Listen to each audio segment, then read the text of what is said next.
My first remembrance of fashion was the day my mother caught me parading around our middle-class Catholic home in a lace-curtain Irish suburb of Boston.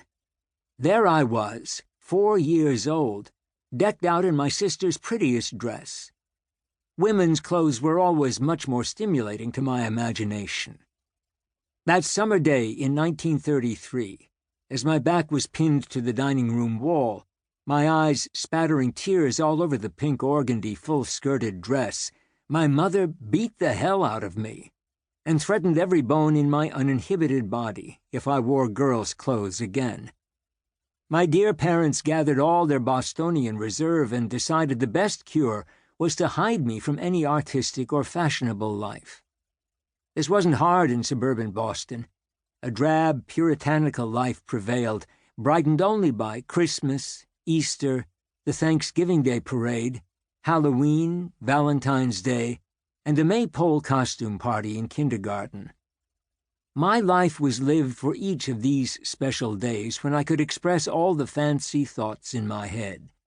Of course, Christmas was the blowout of the year, and I started wrapping the packages months before anyone dreamed of another Christmas. The tree ornaments were packed away in the attic, where I usually dusted them off with a trial run in midsummer and prepared a plan of decoration for the coming season.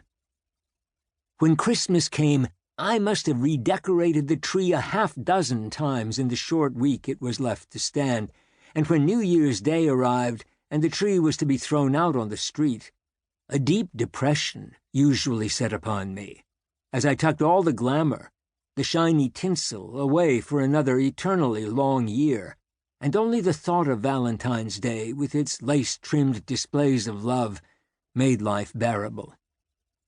Easter Sunday was always a high point. I can remember every one of Mother's hats, which were absolute knockouts to my eyes, but when I look back today, they were all very conservative.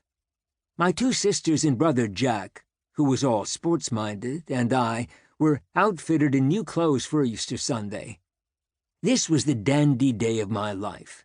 I can't remember a thing the priest said during Mass, but I sure as hell could describe every interesting fashion worn by the 200 or so ladies, and for the following few Sundays I kept an accurate record of which ladies wore their Easter Sunday flower corsages longest, emerging from the refrigerators for the Sunday airing. The next excitement I can remember was the maypole costume party, where I managed, much to my conservative family's embarrassment, to be a crepe paper pansy, violet, or daffodil.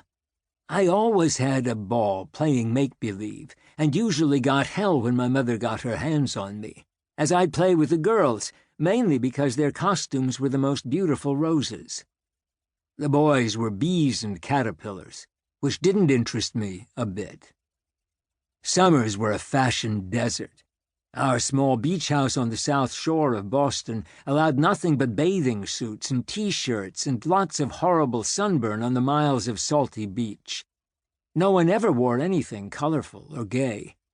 Each Sunday's church was the only adventure, as my brothers and sisters and I were wrapped in starched white clothes and chalk-white shoes. During the reading of the Gospel, I eyed every woman and decided who was the most elegant. It was a wonderful game, and by the end of each summer I would produce my list of the women at the beach whom I thought most exciting. Going back to school was really the monster for me. I couldn't have cared less about reading, writing, and arithmetic, and they cared much less for me. It was only through the grace of God and the teachers who didn't want to have me around another year that I finished each school year. The only class I remember was a weekly 1-hour art session where the most delightful, slightly eccentric teacher would read Winnie the Pooh and tell us about Mrs. Jack Gardner's Venetian palace set in Boston's Back Bay.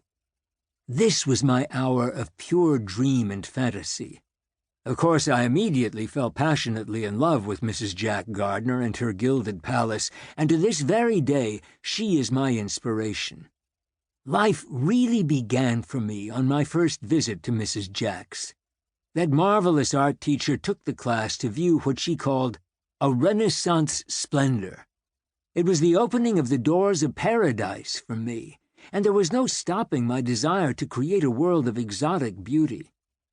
No matter how many times my mother caught me wearing my sister's first long party dress, which was peach satin, and I know I wore it more than she did, I knew my destiny was to create beautiful women and place them in fantastic surroundings.